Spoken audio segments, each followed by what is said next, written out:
আমরা যখন কোনো সমস্যায় পড়ি জীবনে, তখন আমরা কি করি? পারিবারিক একটা মিটিংয়ে বসি যে আমাদের এই সমস্যা, এখন মা তুমি কি বলো, বাবা তুমি কি বলো, এই কাজটা কি করবো কি করবো না, করলে কিভাবে করবো। ব্যাপারটা ফ্যামিলির একটা দায়িত্ব হয়ে যায়। রাইট। তেমনি একটা নতুন রাষ্ট্র যখন শুরু হয়, তখনও কিছু কিছু ফর্মালিটিস আছে যেগুলো মেনটেন করতে হয়। এর একটা অংশ হলো লেজিসলেটিভ অ্যাসেম্বলি, আর একটা অংশ হলো ন্যাশনাল অ্যাসেম্বলি। এই দুইটা যদি তুমি সঠিকভাবে ইউজ না করো, আর এখানে যদি জনগণ হলো পরিবার, এই পরিবারের কিছু অংশ মানুষকে যদি তুমি অসুবিধায় রেখে অথবা দখলে রেখে তুমি তোমার স্বার্থ উদ্ধার করার জন্য কোনো রকমের একটা ডার্টি পরিকল্পনা তুমি হাতে নাও, তখন তুমি অনেক ধরনের কথা বলতে পারবে, অনেক ধরনের কারসাজি সেখানে আনতে পারবে। কিন্তু যদি তুমি সত্যিকারের একজন মানুষ হও, আইডিয়ালিস্টিক পার্সন হও, তাহলে তুমি কি করবে? সবাই যাতে সমান অধিকার হয়, পরিবারের সবাই যেন সমান সুযোগ পায়, সমান সুবিধা ভোগ করতে পারে, এইটা আমার নিশ্চিত করতে হবে, তাই না? একটা রাষ্ট্রের বেলায় আমরা ঠিক এই কাজটাই করতে গিয়ে করি কি, রাষ্ট্রে যেহেতু অনেক পরিবার, অনেক মানুষ, সেই জন্য আমরা তাদের মধ্যে ডিসক্রিমিনেট করার চেষ্টা করি, দখলে রাখার চেষ্টা করি, আর আমরা আমাদের ক্ষমতাকে পাকাপোক্ত করি আমরা যেন বেশি দিন টিকে থাকতে পারি, এরকম কিছু ধ্যান ধারণা কাজ করে। যার জন্য তুমি যদি পাক ভারত উপমহাদেশের ইতিহাস দেখো, তারা কোনোদিনও রাষ্ট্র ঠিকমতো চালাতে পারে না। তুমি বাংলাদেশের এক্সাম্পল দেখো, ইভেন আমরা পরে যদি পরবর্তীতে কোনো একদিন যদি আলোচনা করি ভারতের সমস্যাগুলো যদি আমরা ধরি, তাহলে দেখবো যে আমরা এই উপমহাদেশে জনগণ পুরোপুরি ব্যর্থ। কারণ একটা দেশ ঠিক করতে তোমার 80 বছর 100 বছর লাগে না।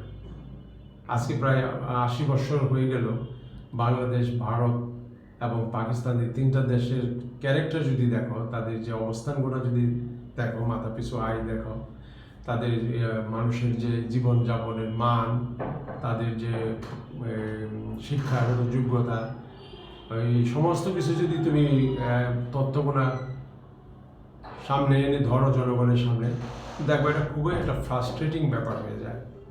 তাই সেই জন্য আমরা যে কাজটা করতে চাইতেছি এই প্রেজেন্টেশনের মাধ্যমে, তোমার লেজিসলেটিভ অ্যাসেম্বলি এবং ন্যাশনাল অ্যাসেম্বলির পার্থক্যটা বুঝিয়ে আমরা চাইতেছি যাতে আমাদের জনগণ শিক্ষিত হয়, এবং আমরা যেই কাজটাই করি না কেন জনগণ দেখতে পায়।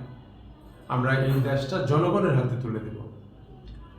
পাকিস্তান এবং বাংলাদেশ আমরা একসাথে যখন 1947 সনে বাংলাদেশ ইস্ট পাকিস্তান হিসেবে জয়েন করে পাকিস্তানের সাথে, তখন এখানে যে ধরনের শাসন ব্যবস্থা আমাদের জারি করা উচিত ছিল তার কিছুই আমরা করিনি। এটা সামরিক বাহিনী এসে ব্যক্তি বিশেষের পাওয়ার, আধিপত্য, এগুলো দিয়ে তারা দেশ কিছুদিন চালিয়েছে। তাই এইভাবে তো একটা রাষ্ট্র চলতে পারে না। তাই তখন যখন ডিমান্ড আসলো যে আমাদের একটা সংবিধানের দরকার, সংবিধান ছাড়া তো রাষ্ট্র চলতে পারে না। রাষ্ট্র একটা ভৌগোলিক সীমারেখা, কিন্তু ওই ভৌগোলিক সীমারেখাকে পরিচালনা করতে গেলে তোমার কি লাগে? একটা দলিল তো দরকার। সেই দলিলটাই হলো তোমার কনস্টিটিউশন। এই কনস্টিটিউশন যদি তোমরা সঠিকভাবে না লিখো, এটা যদি খুব পারফেক্ট ওয়েতে লেখা না হয়, এই কনস্টিটিউশন এই দেশকে আর গড়ে উঠতে দেয় না, এই জাতি আর উঠে দাঁড়াতে পারে না। পৃথিবীর বহু দেশে আছে তারা দুর্বল থাকে চিরতরে। উদাহরণস্বরূপ যদি আমি এখন বলি, তুমি দেখো ভারতও আছে এখানে, পাকিস্তানও ছিল, আমরাও আছি, কিন্তু চীন হঠাৎ করে আজকে পৃথিবীর সেরা রাষ্ট্রে পরিণত হয়েছে। আজকে তুমি যদি খবর দেখো, সকালের খবর, $1 ট্রিলিয়ন তাদের সারপ্লাস। কোন কিসের সারপ্লাস? এক্সপোর্ট ইম্পোর্টের যে ডিফারেন্স, এই সারপ্লাস। তারা এত ধনী কিভাবে হলো? আমরা তো 1947 সনে আমরা স্বাধীন হয়েছি, তারা স্বাধীন হয়েছে 1949 সনে। কিন্তু তখন তাদের ইকোনমি আর ভারতবর্ষের ইকোনমির মধ্যে সামান্য ব্যস্কম ছিল। ভারতবর্ষের ইকোনমি ভালো ছিল কম্পেয়ার টু চায়না, কিন্তু তারা আজকে পৃথিবীতে সবচেয়ে ধনী সর্বদিক থেকে। এই কয়েকদিন আগে তারা আমেরিকার 10টা ইউনিভার্সিটিকে পিছিয়ে ফেলে সারা বিশ্বের প্রথম 10টা ইউনিভার্সিটির মধ্যে 8টা ইউনিভার্সিটি তাদের, হার্ভার্ড এবং আরেকটা ইউনিভার্সিটি ক্যানাডার। এই 2টা ইউনিভার্সিটি বাদে বাকি 8টা ইউনিভার্সিটি চীনের। এটা কত বছরের ব্যবধানে? 80 বছরের ব্যবধানে। তো এই যে কাজ, আর আমরা যে কাজ করলাম, আর আমাদের ইউনিভার্সিটিগুলো কেন একদম মাটিতে মিশে আছে? এর কারণ কি?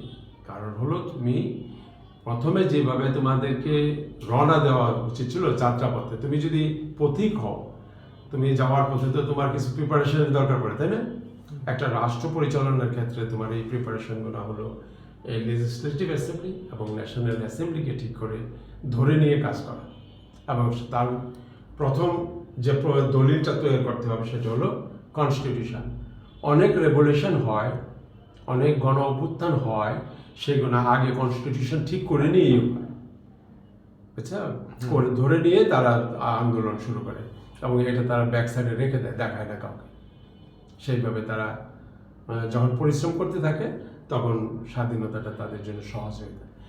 এখন আমাদের দেশে দেখো, 1970 সালে যখন আমরা বাংলাদেশ পেলাম, এটা কেন পেলাম?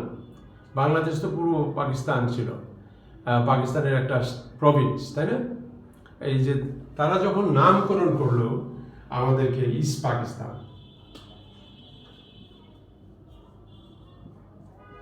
ইস্ট পাকিস্তান, আর আরেকটা নাম করলো সেটা হলো West Pakistan, West Pakistan. Why did you have to keep the name like that? West পাকিস্তানের 5টা প্রভিন্স, আর বাংলাদেশে ইস্ট পাকিস্তান হলো একটা প্রভিন্স। এই একটা প্রভিন্সকে তুমি ইস্ট বেঙ্গল, এটা ছিল নাম, তাহলে এটা বেঙ্গল থাকতে পারতো। Why should you keep east Pakistan? আর ওই ওয়েস্ট পাকিস্তানের 5টা প্রভিন্স, ওই পুরা পাকিস্তানকে তোমরা ওয়েস্ট পাকিস্তান বলার কি দরকার? নামকরণ একটা বিরাট জিনিস না?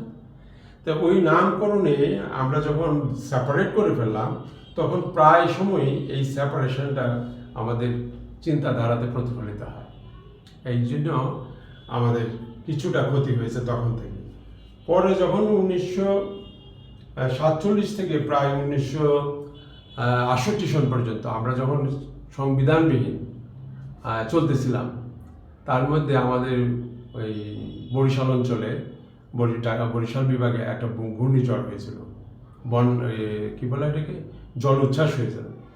এই প্রায় 5 লাখের মতো লোক মারা গেছিল তখন। সেই 5 লাখ লোক মারা যাওয়ার পরে আমাদের এহিয়া খান তখন ছিলেন বোধহয় প্রেসিডেন্ট, তা উনি আসতে দেরি হয়েছে, দেখতে আসেন নাই। আর তারপরে যদিও এসেছেন, কিন্তু এই যে একটা রেকর্ড, যা আমরা এখানে নগণ্য, আমরা আমাদেরকে কেউ কেয়ার করে না, এই জিনিসগুলো আস্তে আস্তে দানা বাঁধতে থাকে। তারপরে 1970 ডিসেম্বরে যায় তারা ইলেকশন কল করলো। কিসের ইলেকশন? ন্যাশনাল অ্যাসেম্বলি ইলেকশন, জাতীয় পরিষদের ইলেকশন। কেন জাতীয় পরিষদের ইলেকশন কল করলো? যে জাতীয় পরিষদ এখানে বসে তারা একটি কনস্টিটিউশন তৈরি করবেন, এবং কিছুদিন তারা থাকবেন লেজিসলেটর হিসাবে। তখন যখন আমরা ন্যাশনাল অ্যাসেম্বলির ইলেকশন কল করে লেজিসলেটিভ একটা অংশ কিছুদিনের জন্য বানাতে গেলাম, তাতে কি হলো? যেই পার্টি বেশি সংখ্যক সিট পেল পূর্ব পাকিস্তানে, আর ভুট্টো পেল পশ্চিম পাকিস্তানে 81টা সিট না কতটা সিট, এখানে একটা দ্বন্দ্ব সৃষ্টি হয়ে গেল না? কাকে ক্ষমতা হস্তান্তর করা হবে? তো ক্ষমতা হস্তান্তর করতে হইতো না যদি সেটা লেজিসলেটিভ অ্যাসেম্বলি হইতো। তা লেজিসলেটিভ অ্যাসেম্বলির সকল মেম্বাররা মিলে একসাথে বসে একটা কনস্টিটিউশন তৈরি করলে সেই কনস্টিটিউশনের ধারা অনুযায়ী যে ন্যাশনাল অ্যাসেম্বলির একটা ইলেকশন তখন হইতো। 2টা ইলেকশন হওয়াতে কি কোনো এমন আহামরি টাকা খরচ হইতো না। কিন্তু পরবর্তীতে এর কারণে যখন ন্যাশনাল অ্যাসেম্বলি আর বসতে পারলো না, ইয়াহিয়া খান নেগোসিয়েশন করে যখন পাকিস্তানকে আর সুলা পরামর্শ দিয়ে দুই পক্ষকে একত্রে রাখতে পারলো না, যার ফলস্বরূপ আমরা বাংলাদেশ পেলাম, তাই না? তাই এই যে আমরা যে ভুলগুলো করি, আমরা যে লুবি হয়ে যাই, কিসের জন্য লুবি হই? পাকিস্তান যখন আমরা নাম দিয়েছি তখন পাকিস্তানের জনগণ প্রতিটি পার্সন আমাদের কাছে এক সমান মূল্য বহন করবে, তাই না? কিন্তু এখন যদি তুমি বলো যে আমি পাঞ্জাবি, আই এম কি হনুরে, আর তুমি বাঙালি, তুমি কিছু বুঝো না, তাহলে হলো? তুমি সিন্ধি, তুমি পাহাড়িয়া থেকে আসছো, ভারত থেকে আসছো, এইগুলো বলতে পারো? এই যে কথাগুলো আমরা জার্মিনেট করি ইন দ্য সোসাইটি, এতে কি হয়? আমরা যে আশায় দেশটা গঠন করলাম, এই দেশটা পরিপূর্ণভাবে গড়ে ওঠে না। আর সেইখানে প্রথম ভুল যেটা করা হয় সেটা হলো এই লেজিসলেটিভ অ্যাসেম্বলি কল করে তারা একটা কনস্টিটিউশন তৈরি করতে চায় না। কারণ কনস্টিটিউশনের যে ফ্যাক্টরসগুলো থাকে, সুবিধাবাদী কিছু গোত্র যেখানে থাকে, যেমন পাকিস্তানে ছিল জমিদার, ল্যান্ডলর্ডস, এই বেঙ্গলেও ছিল কিছু ল্যান্ডলর্ডস। আর বেঙ্গলে যারা মনে করো ধনী ছিল তাদের একটা ক্লাস, আর পাকিস্তানের একটা ক্লাসের মধ্যে তাদের মধ্যে ছিল একটা বিরাট আতা, ঠিক আছে? কারণ একই ব্রিটিশের দ্বারা সৃষ্ট তারা, তো তারা চাইতো যে তাই দেশটা তাদের দখলে থাকবে। সেই দখলে রাখতে গিয়ে তারা প্রায় 24 বছর সময় নষ্ট করলো, দেশকে কনস্টিটিউশন দিতে পারলো। 1947 থেকে 1970 পর্যন্ত আসলো। 70-এর ডিসেম্বরে যখন ইলেকশনটা হলো তখন ডিভিশনটা পরিষ্কার হয়ে গেল জনগণের কাছে। বঙ্গবন্ধু পেলেন কি 160টি আসনের মতো বাংলাদেশে, আর ভুট্টো যখন পেলেন ওখানে 81। এই যে কনফ্লিক্টটা শুরু হলো, কে কাকে পাওয়ার দেবে। পাকিস্তানের স্লোগান হয়ে গেছিল তখন, তোমার দেশ তুমি চালাও, আমার দেশ আমি চালাই, তোমার অংশ তুমি চালাও, আমার অংশ আমি চালাই, হ্যাঁ, উস পার তুম হ্যাঁ এস পার হাম হ্যাঁ, এরকম একটা স্লোগান তারা তৈরি করেছে। যে এতে করে কি হলো, লাভ হলো কোনো? আমরা দুই পাকিস্তান আলাদা হয়ে গিয়ে আমরা এখন স্বাধীন দেশ হলাম। কিন্তু স্বাধীন দেশ হওয়ার পরে বঙ্গবন্ধু যখন পাকিস্তান থেকে ফেরত আসলেন, লন্ডন হয়ে, ভারত হয়ে, তার পরবর্তীতে আমরা কি করলাম? আমাদের দেশের জন্য যে সংবিধান দরকার সেটাও তো আমরা সঠিকভাবে ঠিক করেছি। সেখানে তো একটা লেজিসলেটিভ অ্যাসেম্বলির দরকার ছিল না, দরকার পড়ে না, সেটা ইউজ না করে আপনারা কি করলেন? নিজেরা যারা ওই 160 জন ছিলেন তারা বসে আপনারা গায়ের জোরে এই কনস্টিটিউশন বানালেন। কিন্তু কনস্টিটিউশন বানানোর আগে সকল পার্টির রিপ্রেজেন্টেটিভরা সেখানে থাকা উচিত ছিল না। এবং সেই জন্যই তো ন্যাশনাল অ্যাসেম্বলি কীভাবে ফর্ম করবেন সেইটা আগে ডিসিশন নিয়ে সেই অনুযায়ী যদি আপনি কনস্টিটিউশন তৈরি করতেন, তাহলে কনস্টিটিউশন বাংলাদেশে যে ফর্স করে এখন পাচ্ছি আমরা, আর্টিকেল 8 এবং আর্টিকেল 70 সহ আরও অনেক কিছুতে, এই যে ফলসগুলো, এই ফলগুলো কী করতেছে আমাদেরকে আর্টিকেল 8 দিচ্ছে না আমাদেরকে সঠিক আইন প্রণয়ন করতে। কারণ কি, এখানে সুবিধাবাদীরা চাইতেছে তাদের মতো করে করতে, এবং এটার লুপ হোল একটা রেখে দিয়েছি আমরা, যে এটা কোর্টে, এখানে যে আইন সৃষ্টি করা হবে তার জন্য কোর্টের আশ্রয় নেওয়া যাবে না। Why did you mention that? ওই একটা অংশ, বাক্যাংশ আমাদের দেশটাকে আজকে এতটা দুর্বল করে রাখছে।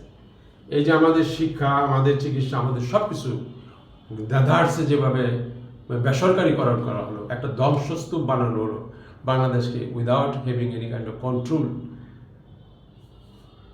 On that. তা আমাদের দেশ তো আর আমাদের হাতে নাই এখন। তার মানে কি, এই লেজিসলেটিভ অ্যাসেম্বলি যেহেতু আমরা কল করি নাই, সেহেতু আমরা এই দেশ আমাদের জনগণের জন্য তৈরি করতে পারিনি। আর আজকে যে ইলেকশনটা হতে যাচ্ছে এই 2026-এ, সেই আমি মনে মনে ভাবতেছি যে exactly similar problem we are going to face, and that is the reason I am telling you that it is a very critical time, and let us look for the best to come.